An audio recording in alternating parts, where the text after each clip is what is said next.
السلام علیکم، میں ہوں نور الحسن۔ آپ دیکھ رہے ہو ہمارا YouTube channel life star Pakistan. آج کا ہمارا ٹاپک ہے کہ جانوروں کو کھلانے کے طریقے۔ ایسی مزید ویڈیو دیکھنے کے لیے ہمارے YouTube channel life star Pakistan کو سبسکرائب کریں اور بیل آئکن کا نشان دبانا مت بھولیے گا تاکہ ہر نئی آنے والی ویڈیو آپ تک ہر وقت پہنچ سکیں۔ نمبر 1، جانوروں کو چارے پر پالنا۔ یہ طریقہ دیہی علاقوں میں عام ہے۔ اس میں موسم کے مطابق چارہ کاٹ کر لایا جاتا ہے اور اسے مشین سے کتر کر جانوروں کو ڈالا جاتا ہے۔ اس کے علاوہ مختلف وقتوں میں چارے کی دستیابی میں بھی کمی بیشی ہوتی ہے۔ جانوروں کو اگر صرف چارہ دیا جائے تو وہ کسی حد تک ان کو بنیادی ضروریات کو پورا کر سکتا ہے۔ بڑھتے ہوئے جانوروں اور دودھ دینے والی گایوں بھینسوں کی غذائی ضروریات کے لیے یہ ناکافی ہوتا ہے۔ اس صورت میں ان کو راشن دینا ضروری ہو جاتا ہے۔ گرمیوں کے چارے میں خشک اجزاء یعنی ڈرائی میٹر کافی ہوتے ہیں، جس کی وجہ سے اس میں توڑی ملانے کی ضرورت نہیں ہوتی، مگر سردیوں کے چارے جن میں برسیم لوسن شامل ہیں ان میں پانی کی مقدار زیادہ ہو اور ڈرائی میٹر کم ہونے کی وجہ سے اس میں توڑی ملانے کی ضرورت ہوتی ہے، جو کہ چارے کا 10% تک ملائی جا سکتی ہے۔ اگر جانور کو مکمل چارے پر پالا جائے تو چارے کو کاٹنے اور اس کو جانوروں کو کھلانے میں بہت ساری لیبر اور مشینری استعمال ہوتی ہے، جس سے اس کی لاگت میں اضافہ ہو جاتا ہے۔ کمرشل فارموں پر اس لاگت کو کم کرنے کے لیے چرائی کا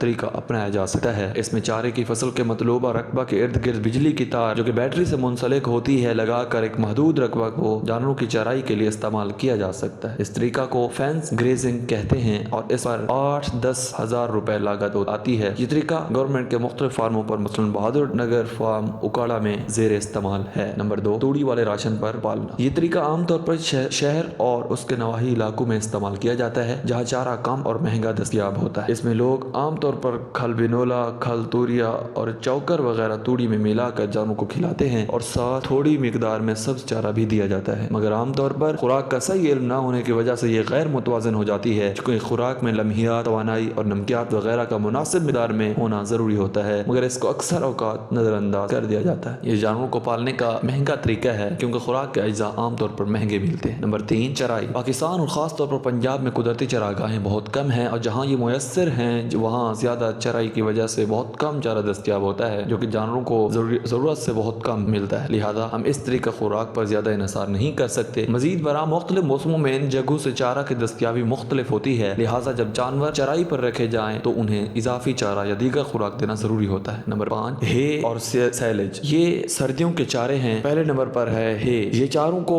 محفوظ کرنے کے طریقے ہیں۔ ہے بنانے کے لیے چارے کو سکھا لیا جاتا ہے اور اس کو بوقت ضرورت جانوروں کو کھلایا جا سکتا ہے۔ ہے بنانے کے لیے لوسن اور برسیم موزوں چارے۔ عام طور پر چارے کو فیلڈ میں ہی سکھایا جاتا ہے، مگر ہمارے ملک میں دھوپ کی شدت زیادہ ہوتی ہے جیسے چارہ کی رنگت سبز کی بجائے بھوری ہو جاتی ہے اور اس سے اس کی کوالٹی پر منفی اثر پڑتا ہے، لہٰذا اگر ہے بنانی ہو تو اسے سایہ میں سکھانا چاہیے اور پھر اس کی گٹھیاں باندھ کر کمرے کے اندر سٹور کر دینی چاہیے۔ اس طرح اس سے اس کی کوالٹی برقرار رہتی ہے اور جانور اسے شوق سے کھاتے ہیں۔ ہے چھوٹے بچڑے، بچڑیوں، بھیڑ، بکریوں اور دودھ دینے والے جانوروں کو دی جا سکتی ہے۔ اس کا ان کی پیداوار پر بہت اچھا اثر پڑتا ہے۔ ہے میں نمی کی مقدار 10 سے 15% ہوتی ہے۔ دوسرے نمبر پر سائلیج۔ یہ سبز چارے کو محفوظ کرنے کا ایک اور عمدہ طریقہ ہے اور خشک چاروں کی نسبت اس قسم کا چارہ زیادہ لذیذ بھی ہوتا ہے اور جانور اسے شوق سے کھاتے ہیں۔ اسے عام طور پر چارے کا اچار بھی کہا جاتا ہے۔ سائلیج ہر قسم کے سبز چاروں سے تیار کیا جا سکتا ہے، مگر ان فصلوں سے عمدہ قسم کا چارہ بنتا ہے جن میں زیادہ مقدار میں شکر کے اجزاء پائے جاتے ہیں اور زیادہ سخت نہ ہوں تاکہ آسانی سے خمیر پیدا ہو سکے۔ مکئی کی فصل اس طریقے کے مطابق محفوظ کرنے کے لیے بہترین سمجھی جاتی ہے اور اس کے علاوہ